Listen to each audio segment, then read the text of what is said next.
Let me explain to the people in this country something who are listening. It is not just the Caribbean. In most Commonwealth countries with a constitutional structure of government, they expressly prohibit members of parliament being elected who owe an oath of allegiance and some other stuff to a foreign state. And if we listen to CNN and ABC and CBS in the United States, you see there's a raging discussion going on as to whether or not President Obama, Barack Obama, is a United States citizen. The point is that you cannot be elected president of the United States unless you're born in the United States. That should be the same in every country. But our constitutions go further. You may be born here, but you cannot as an adult assume and undertake and subject yourself to the oath of allegiance of a foreign country if you want to be a member of parliament and the prime minister of this or any other Caribbean country. And the reason is clear. When you go to parliament, you owe your obligations and your oath of allegiance and your duties and everything that you have as a politician to the people in this country. You cannot be subjected to the laws and obligations of a foreign state. You cannot be subject to the draft of a foreign state. Just imagine America goes to war and then Shawn Richards and Lindsay Grant get drafted. I have to go to Afghanistan and Iraq. How you like that? Or if they had to go and some other place, they put them in the Navy and send them outside Iran. No, man, they can't come Dominica, which was thrown behind them. Man. No, Dominica not going to be at war with the United States. We are a peaceful country. You know, these are the things that you have to look at. The obligations to pay taxes. American citizens pay taxes on their international revenue, regardless of where it is. Can you imagine a sitting minister being prosecuted for tax evasion in the United States because he's a citizen? I mean, the ugly picture being painted by members of a parliament owing an oath of allegiance to a foreign country. Supposing that foreign country was Argentina. Supposing it was the People's Republic of China. Supposing it was, they have Arabs here, Syria or Lebanon. You just imagine. You know, so they try to make it sound good by saying, well, it's only the United States, but the structure of our governance and the structure of our government prohibits, for good reason, members of parliament owing an oath of allegiance to a foreign state. And if this good gentleman ever had foreign citizenship, or under any oath of allegiance, even short of citizenship, the parliament would be well within its right to require full disclosure to the nominating officer on nomination day. And they must be obliged to produce it. Now, I mean, under international law, renunciation requires a specific process.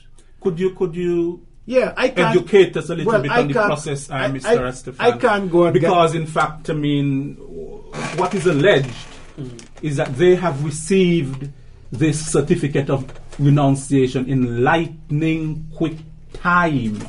Well, I suspect, but let me just put it this way: the process takes time. It has to go to the embassy. It has to go to the State Department. It probably has to go to the Home Department. It probably has to go to the International Revenue Service, and you has to be aware that there is nothing untoward on your record as an American citizen that would require the government to refuse to accept your renunciation. Because you may owe taxes, you may owe this, you may owe that, you may owe something. There may be something on the record that requires clearance. And then there must be a decision made by the relevant authority in the United States. Now, I don't know what they mean by got a certificate of renunciation. It may well be that they went to a lawyer in St. Kitts and prepared a certificate, said, I hereby renounce my citizenship to the... They may have done that. If that's what they did, well, brother, we shall see. Because if that's what they did, they're dead wrong. It is imperative that they be required to disclose it beforehand. If for no other reason, to bring stability to any government. Because you see, look what's happening in Jamaica now. the Jamaica is on the verge of another snap general election because the parties are challenging each other morning, noon, and night about dual citizenship program, and it has destabilized the entire government and opposition. So I think it's a good thing in St. Kitts that we must know beforehand whether. And the thing is too, even if you are, and I think I need to explain the constitutional position, and I have to be fair, that even if they can't produce the document on nomination day, I do not think they can be prevented from running. But they can be challenged within. Good. But the people of the Federation will no doubt be told by the St. Kitts Labour Party that any vote cast for someone who having dual citizenship in the Federation is a completely wasted vote and will not count. So it would make no sense to vote for Shawn Richards and make no sense to vote for Lindsay Grant if in fact they have dual citizenship, and if in fact the quote-unquote certificate of renunciation is not a true and proper one from the relevant authorities in the United States. And if they were by some chance to win, as we see in Jamaica, a petition within the 28 days in St. Kitts would lead to any election of them being set aside immediately by the courts. There's a popular opinion that the People's Action Movement have taken the government to court in what quote-unquote is called delaying tactics, so that the Honourable Shawn Richards and leader of the opposition, Lindsay Grant, can accrue enough time so that the process, the renunciation process, will be complete and that they will have their certificate so that they will be able to participate in the elections. Really? That is a popular opinion. That may be so. That may well be so. I mean, I am not one to question popular opinion. That might well be so. No, but the challenge to the law should not have a snowball chance in hell. And that should not delay anything. That's a joke. The Constitution, look, the Constitution of this country placed the power in the Parliament to make laws to regulate elections. Every single law passed in this country, from the days of the People's Action Movement and the St. Kitts Labour Party, have been laws passed by the government. The nomination forms are passed by Parliament. The qualifications for Parliament are passed by Parliament. Parliament has the authority to pass laws disqualifying people. And Parliament has the authority to make nomination forms that require people to disclose whether they have dual citizenship or not, and if they have renounced, what that renunciation is and when it was delivered. Otherwise, it makes a mockery of the whole thing. And I think any law that requires people to disclose their hand in terms of dual citizenship and whether they have revoked, and if yes, what are the documents, is an entirely proper and constitutional law. No question about that. So but you wanted to wait until after the election to go and find out? Tell us now. Tell us absolutely now what your true position is in relation to your oath of allegiance to a foreign state.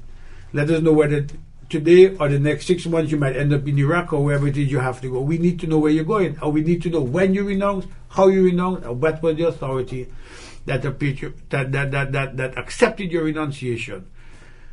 Because then it becomes a serious political issue in that constituency. The people have the right to know whether I'm voting for somebody who can stay in that house and represent me, or whether I'm throwing away my vote, voting for a man who's an American, British, or Canadian citizen. Well, some people have also been talking about constitutional reform and about allowing people with dual citizenships to be members of Parliament.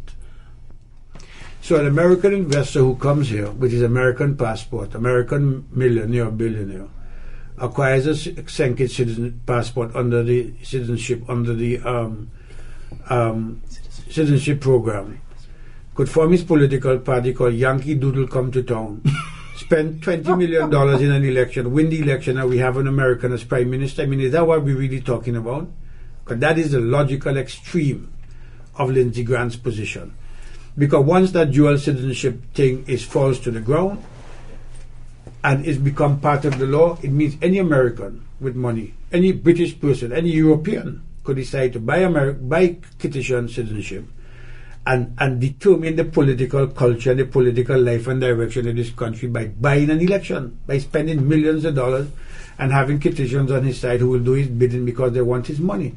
We must not allow the political process, the parliamentary process, and the electability of our people to be polluted by dual citizenship. You must have one oath of allegiance only, and that's to the Parliament, the Governor General, and the people of this country, and Dominica and Antigua.